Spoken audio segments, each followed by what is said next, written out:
What is going on, gardeners and people that are enthusiastic about growing stuff? This is an update. I did the self-watering containers 3 weeks ago, $9 at Home Depot. The soil is the most expensive part of this build because I went and bought the best soil there is.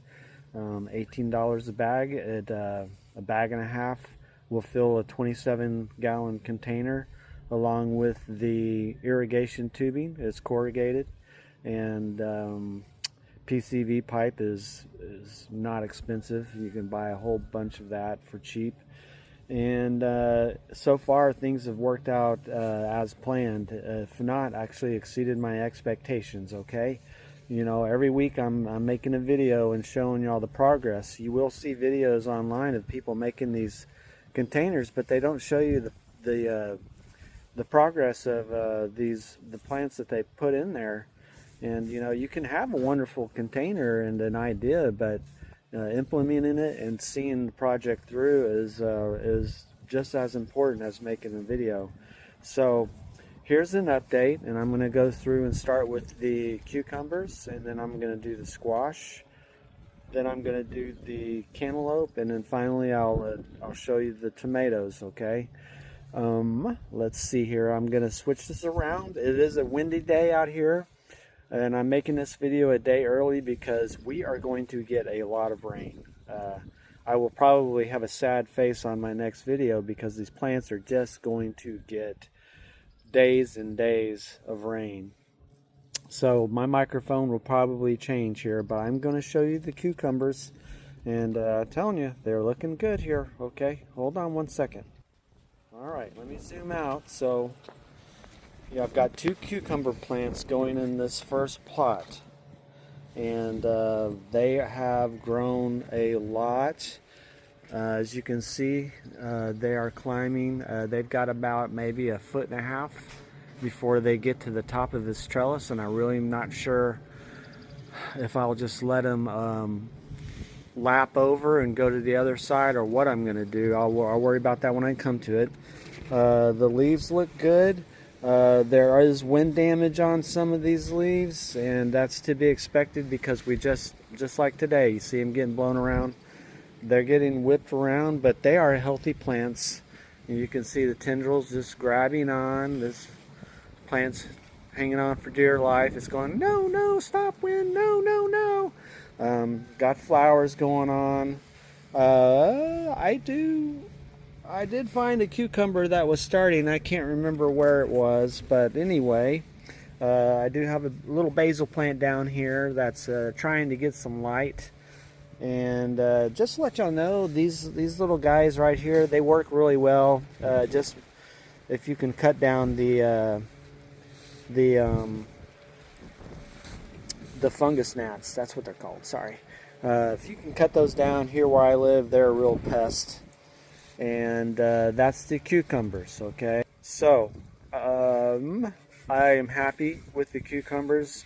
I did give them a gallon of the Miracle Grow 2020 last week, and they just, with these self-watering containers, that's one thing I noticed is you see a response to fertilizer a lot quicker than when you're just putting it down into the soil.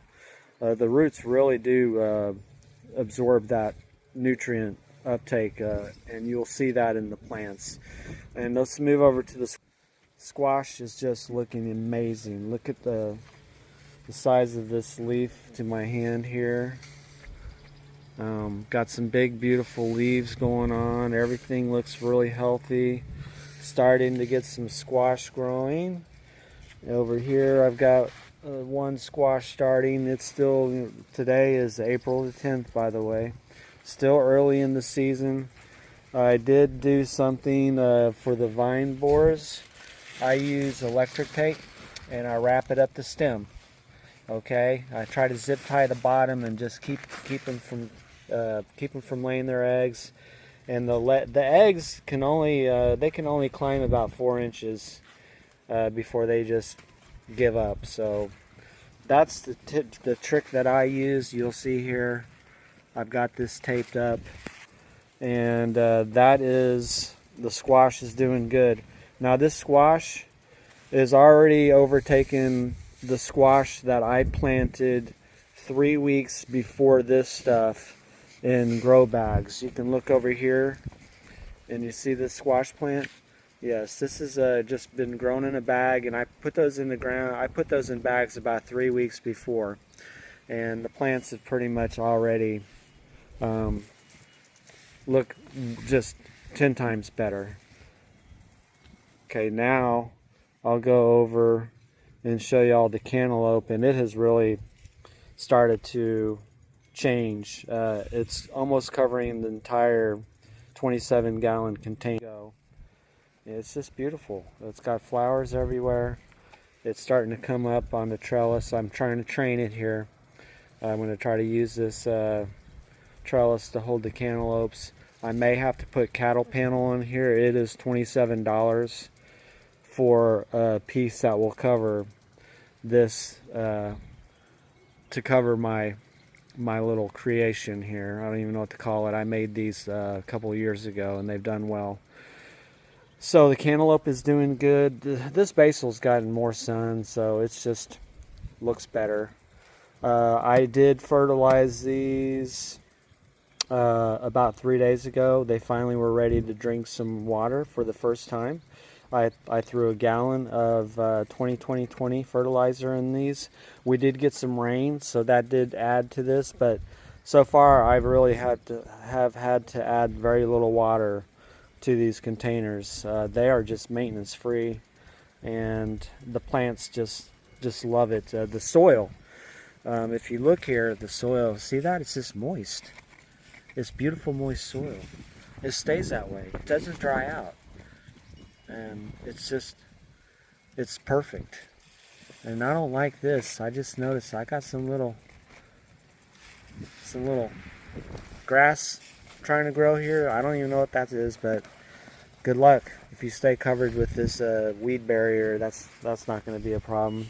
Marigold is starting to get a little bloom, get a little color here. Hopefully we'll bring in the butterflies and everything, and the pollinators here.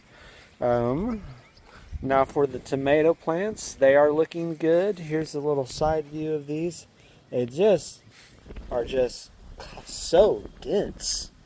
I've grown tomatoes, but I've never had them just grown with just so much density to these plants. These are celebrity tomatoes, and if you look at the side, just look at that growth. These are hybrids, so I'm not gonna worry about suckers or anything like that. With hybrids, you just let them go. My only thing is about these is I put 2 plants in this container, and I probably should have just did one. So I'm just going to be cutting right down the middle and training these, and we'll see how it works out. So they're going to be fighting for a little space, but like I said, I'm just going to just right down the middle. Any kind of plants that try to go into the other ones, and I'm not worried at all about getting some beautiful tomatoes. And this other plant, just look, it's just perfect, and I just can't wait to see this in about a month, and it'll probably be really loading up. It's got some real pretty cool flowers in here. So that is the update so far for this week. I did mention last week I was going to show y'all the seeds I'm growing. I've got an 8-foot long raised bed that I have loaded up with wildflowers. I mean, just whatever you can think of, zinnias, everything. They have these seed packs that just are loaded with the varieties, and they're most of them are annuals and stuff like that. So the secret to doing, if you do want to throw seeds in the ground, it's not too late right now, okay? The secret to doing the seeds, and if you want to have success in a raised bed, is I'm going to show you what the seeds are doing. Now you see here, you got all these seeds starting up here. I cover these with a net because I have cats, and I have a puppy, and I have The first day that I had this bed that I made it, one of the dogs went and dug into it. So this net is really just for protection from the animals and the cats, using it as a litter box. So anyone that has cats will understand my plight. So these are all the seeds. They're all starting, and this is 2 weeks. 2 weeks. See that? And then look over here. We've got some seeds that are developing their first set of true leaves. Almost ready to put a really diluted. That's my dog over there, or my dogs, by the way. They are barking at somebody. That's Rory and Layla. And anyway, back to the seeds. What you want to do with seeds is, if you have a raised bed and you're preparing the bed, you know, the raised bed potting mix is kind of is clumpy, and it's made for drainage. And the problem is a lot of it's just mulch. I mean, they really do now they just don't put good soil in the bed, the mixes. They just put a lot of mulch in there, and they grind it up and make it look like soil, and it's awful. Really, you can save a lot of money. All you do is you need something with sand, and you see here, this is just sand. And so what you do is you just buy if you've got an 8-foot long raised bed, just go buy yourself about maybe 3 or 4 bags of topsoil. And the topsoil has a lot of sand in it. The seeds love it. They can just pop right through. They don't have to try. They germinate, and they grow, and they pop through the sand. You're not worried about nutrients or anything like that. You don't need fertilizer. So the seeds will just start taking off. Look at all these little guys. They'll just start taking off on you. And then once they get going and get established, where you start getting some other the first set of true leaves on there, then you can put down maybe a 25%, or you can put down even 50% if you're feeling a little braver. Foiler it, which means you spray the top with the solution, and then they're going to get their nutrients, and then they'll make it down to the potting into the raised bed mix. You know, within a month, the roots are going to be down, going deep. And anyway, so that's just an idea. This is down at the end of my 20 by 10 grow space. And it's going to bring in all of the butterflies, all of the pollinators, and it's going to be just pleasant to have a lot of flowers at the end of my garden over here. Now, I do have containers of cucumbers that are doing good. Don't get me wrong. I started these 3 weeks before I did my self-watering containers, and they're doing great. But the problem with these guys is, every year that I do cucumbers, they start really by July, I'd say they stop producing. And this year I am growing under 40% shade cloth, so I'm hoping to minimize and extend the length of their grow season. But these are about the same height. If you look at the top of this right here, and you go over and look at the self-watering, the self-watering is catching up to them, and it's about to pass them up. So these plants are just better, and they have secondary shoots that are coming up that are really good. And I'm hoping the string is strong enough to hold these guys. I may end up just investing in cattle panel. In one of these videos, you're going to see, a cattle panel coming across this to support these, or I'll have to put up wire, because I am a little worried about the string holding the cucumbers. So we will see. Okay, so that is my update for this week. A little long. I do apologize. I'm going to try to keep them under 10 minutes, but this one is running a little bit longer. If you're interested in following me, just subscribe, and then you'll get updates on when I make the new videos, because this is different.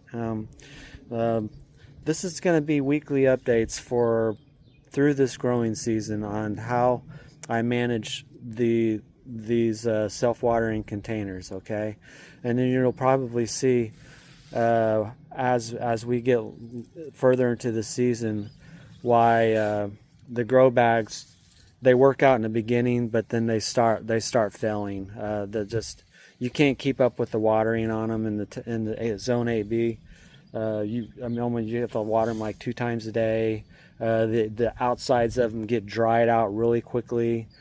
So it's been one of those things throughout the years where I have beautiful stuff that just ends up by July just all dying, and it's not worth the trouble after that. So I'm trying to get a nice lengthy grow season well into August, and then I am going to do a self-watering container video build. I said I was going to do one this week.